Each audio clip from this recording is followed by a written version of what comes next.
Welcome back to Game Tiered, a series where I review a game and tier list it at the end, adding to the tier list as the series continues. Today's game, Titanfall 2, released by Respawn Entertainment on Steam in 2016. First up is a pretty good opening cutscene where we get a showcase of a pilot's skill alongside a Titan's abilities.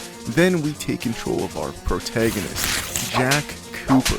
If you've seen this video, well, you know the joke that I could make here, but I already made it there, along with some other ones, so go check it out, and I might make a third one. Anyway, it's tutorial time, where we get to run and shoot through a course. I did it twice, here are my times. Let's move on to crashing this simulation before we die on easy mode.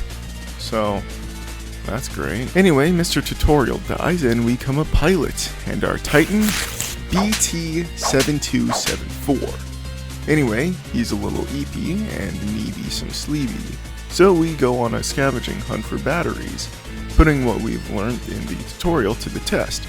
And I'm good at running. Look, I'm a thief, a murderer. If I can avoid using bullets, spilling blood, and wasting time, I will. Anyway, we get the batteries and BT got his nappy time in. With this, we unlock his first and default loadout, Expedition, which lets us catch and return bullets to their rightful owners, shoot out a bunch of missiles, and gives us a rocket launcher. Anyway, after a battle, we learn our mission, Rendezvous with Major Anderson. Right, the gameplay. It's amazingly fun. Sliding and reverse air-shotting enemies to wall running, it's awesome.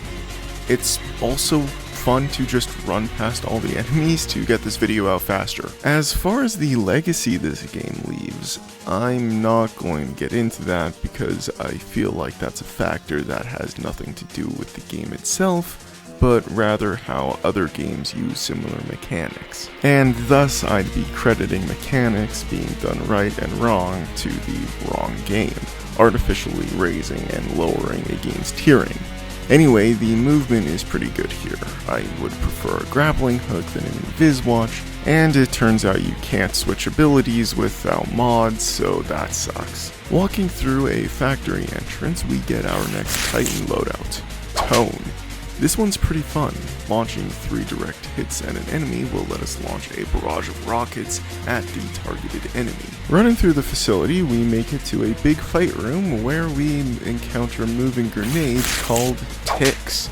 These freaky little bastards ruin my fucking life. I hate these things. Not only are they arachnids and thus aren't worthy of life to begin with, but they also sneak up on you and explode. But we're back with BT and our first boss fight, Kane. Scrub? Did he just call me a fucking scrub? Oh, it's so on.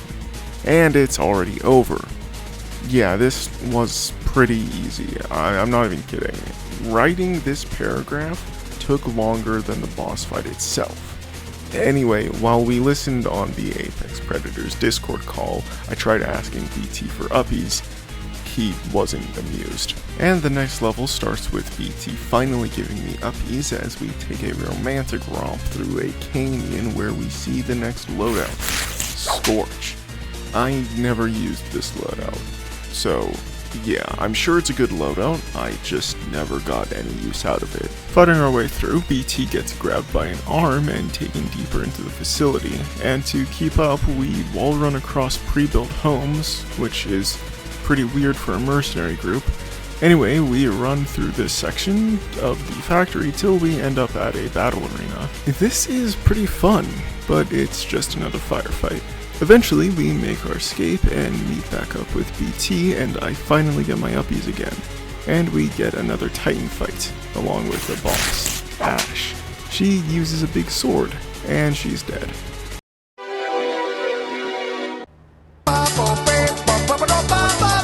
I know from previous playthroughs that you're able to get a new loadout here, but I never picked it up, so I don't know what it does, and that also means that I don't need to make another paper rip graphic. Okay, level 4, a fan favorite where we meet Major Anderson, and some massive foreshadowing happens.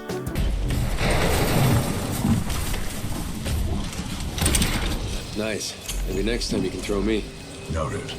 But this level is pretty lore heavy and also has a pretty unique mechanic. First, let's start with the lore. We learn about the Ark. What is it? Doesn't matter, pilot. What matters is that it ends up in the good guys' hands and not the bad guys. Now on to the gameplay of this level, and more importantly, the time travel. This is absolutely insane. Your cloak gets replaced with a time machine, and it's pretty good. Needed for some puzzles, combat encounters, and parkour sections. But the most important part, we get my favorite loadout, Ion, which I'll get into on the next level where I have the clips to properly showcase its abilities. Starting with level 5, we get a new loadout, Ronin, which I believe is Ash's loadout, and we all know how well that protected her. Moving on, there's some rebels that need our help from the big bad meanies. Once that's done, we're tasked with getting an arc tool, oh right, helmets. Each level have a set amount of helmets hidden within them.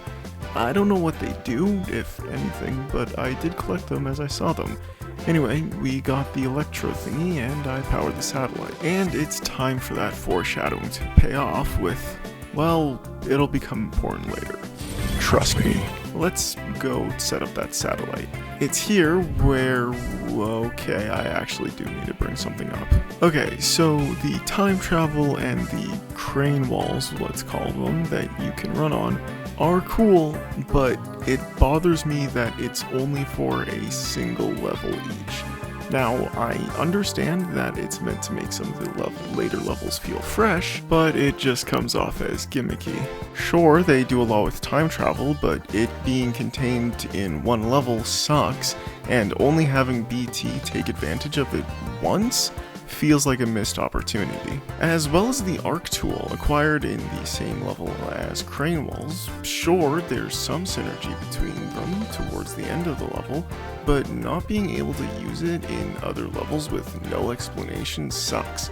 At least with the time machine, we see that it breaks. I don't know, all these just feel like one-trick ponies in a way. Anyway, we moved the satellite into position and another skirmish happens, but BT throws us up again to set it up, and the Predators learned that I got the passwords to one of their Discord accounts and have been listening in on their conversations. After setting up the satellite, we get my personal favorite cutscene in the game. BT! Got you.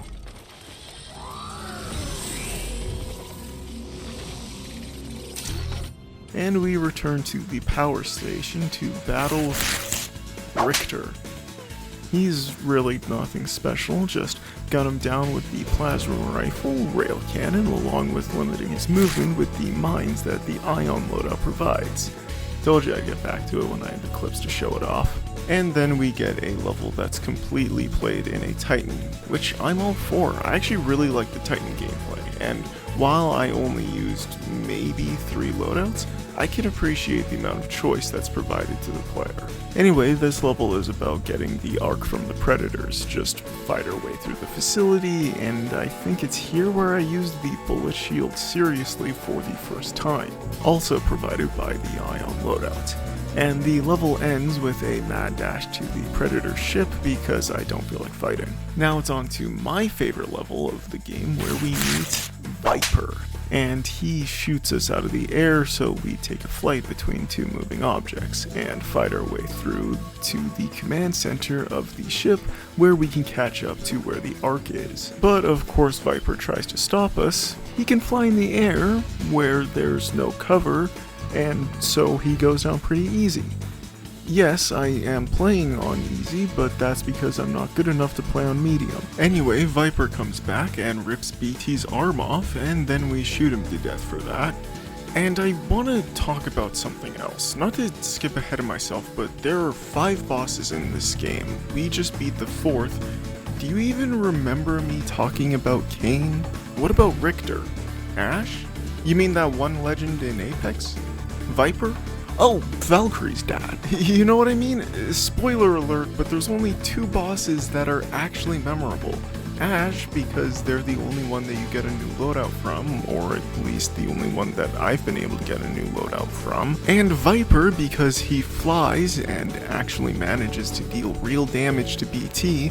Everyone else either goes down insanely easy or don't really interact with the player past quips and being a boss. And considering Apex Legends, its additions, updates, and references, I don't even think the developers themselves would disagree with me. Anyway, we make it to the Ark and capture it. Then BT follows Protocol 3 instead of finishing the game. Anyway, we wake up captured by the Predators and they want BT to open up about his feelings. And so Sloan shoots her load into BT's hole. Oh god damn it, not again! Anyway, this section is perfect. It's genius that Jack says nothing during this scene, mirroring the player's anger and sadness rushing through them after seeing BT die and give you the last of what he can to help the player. And we get BT back, which rocks. Gotta switch loadouts again and fight our way to the final boss, Sloan. She teleports away when she takes too much damage, making this fight way longer than it should be. And then, well, we beat Sloan and blow up this big gun which damages BT. And I do not have the emotional intelligence to properly convey the impact of this scene, but this is why I didn't stream this playthrough despite its short length. It's the only ending in any video game that consistently leaves me in tears, even as I write this paragraph, and certainly while I was running to the end of the game. Man, this game is outstanding, and certainly better than I remember.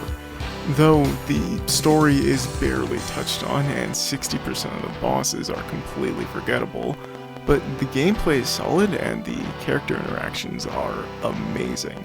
It also doesn't hurt that having multiple options for dialogue increases replayability. For all this, I give Titanfall 2 an A tier. But with that being said, go have fun canceling me on Twitter for not giving it an S tier. Alright, yeah, take care everyone.